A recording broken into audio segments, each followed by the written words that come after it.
क्या वजह है कि नीतीश कुमार अचानक से इस तरीके से बिहेव कर रहे हैं? आप उनके लिए एरोगेंट वर्ड का इस्तेमाल कर रहे हैं, अहंकार वर्ड का इस्तेमाल, शब्द का इस्तेमाल कर रहे हैं। क्या वजह है कि नीतीश कुमार इस तरीके से, अगर हम कहें पासवान परिवार के साथ इस तरीके से अगर वो बर्ताव कर रहे हैं, तो वजह क्या मानते हैं आप? मुझे नहीं पता रोहित, पर वजह कुछ भी हो, मैं इतना ज़रूर जानता हूँ, मुझे इतना ज़रूर सिखाया गया है कि आपके राजनीतिक संबंध, राजनीतिक द्वेष, राजनीतिक आरोप प्रत्यारोप एक तरफ होते हैं और व्यक्तिगत संबंध आपके एक तरफ होते हैं। मैंने पापा से ही सीखा है।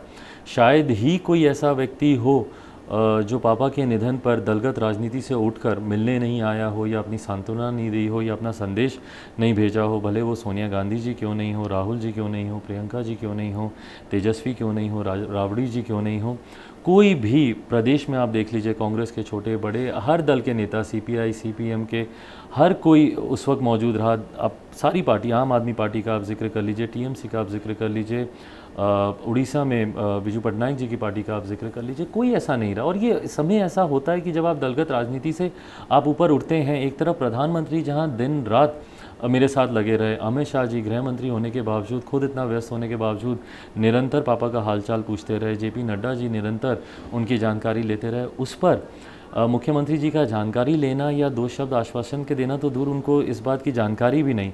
और उसके बाद, उनके जाने के बाद जिस तरीके से मुख्यमंत्री जी का बर्ताव रहा, मैंने मीडिया में मैंने ज़रूर उनके बहुत भावुक स्टेटमेंट्स मैंने सुने, पर एक बार भी मेरे पास, खैर मुझसे तो शायद हो सकता है कि उनको व्यक्तिगत बहुत ज़्यादा उनको द्वेष हो गया हो कि एक युवा, एक कल का आया लड़का आज मेरे सामने मुझे क्यों ये सारे ज्ञान दे रहा है, या ये सारी बातें क्यों कर रहा है। ललकार रहे हैं आप उनको, उनको ऐसा लगता होगा?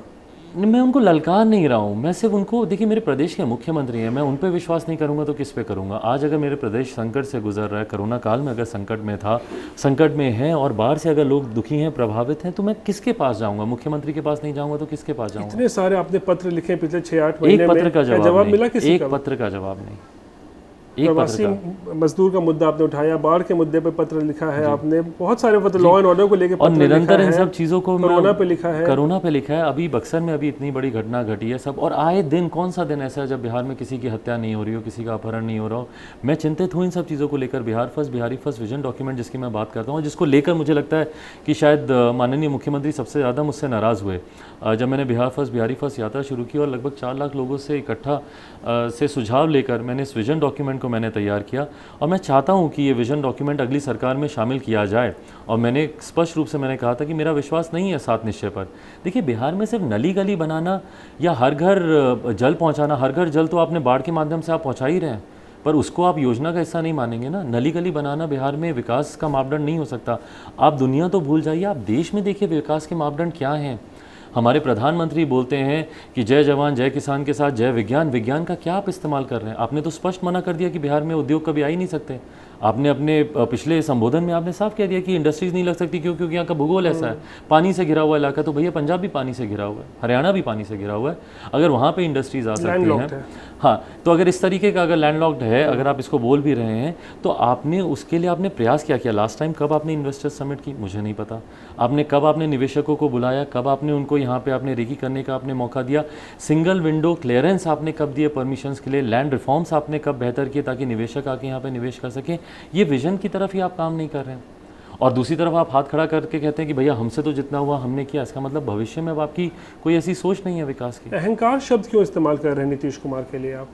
देखिए, मैं अहंकार शब्द जिस तरीके से उनकी बॉडी लैंग्वेज को मैं लेकर कह रहा हूँ, मैं कोई व्यक्तिगत तौर पर मैं उनके ऊपर कोई मैं आरोप प्रत्यारोप नहीं लगा रहा, पर जिस तरीके से उस दिन घाट पर जिस तरीके से वो थे, एक बार आकर मिलना तो खैर बहुत दूर की बात है, जाते वक्त भी हम लोग को पता ही नहीं चला कि वो घाट से वो कब उठ कर गए।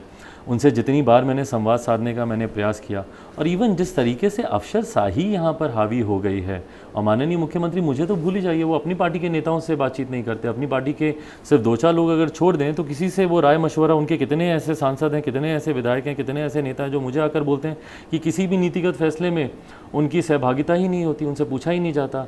अधिकारी राज जिस तरीके से वो हमारे प्रदेश में ले आए हैं, खुद ही उस दिन प्रेस कॉन्फ्रेंस में भी उन्होंने कहा कि भैया हम तो जाते हैं, हम देखते हैं यहाँ पे ये समस्या है, फिर हम सीधा अधिकारी को दे देते हैं कि तुम सॉल्व करो।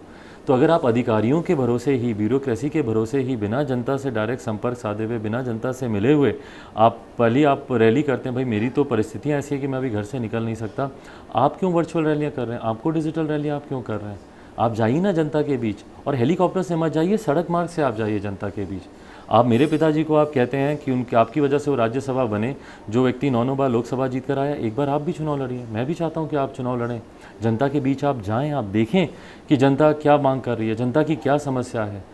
ना आप सड़क मार्ग से निकलते हैं, डिजिटल आप रैली करते हैं, जनता के बीच आप जाते नहीं हैं, तो आपको पता कैसे चलेगा? सिर्फ अधिकारियों के माध्यम से आप जानकारी लेंगे कि जनता खुश है कि नहीं? चाहते हैं कि नीतीश कुमार को चुनाव लड़ना चाहिए, क्योंकि 3 बार से वो मुख्यमंत्री हैं, लेकिन चुनाव उन्होंने कभी नहीं लड़ा है। बिल्कुल, और जितनी बार से वो मुख्यमंत्री हैं तब से मुझे तो नहीं याद, आखिरी बार मुझे नहीं लगता कि शायद 2004 या 5 कभी उन्होंने चुनाव लड़ा होगा, बट मुझे नहीं याद कि जब से मुख्यमंत्री हैं उन्होंने चुनाव लड़ा। चुनाव और लड़ेंगे जनता तो क्या होगा, क्या लगता है? भाई, जनता की नब्ज़ आपको पता चलती है जब आप खुद आप उस रणभूमि में होते हैं, जब आप क्षेत्र में होते हैं, आप प्रचार में होते हैं, आप लोगों से सीधा संवाद कर रहे होते हैं।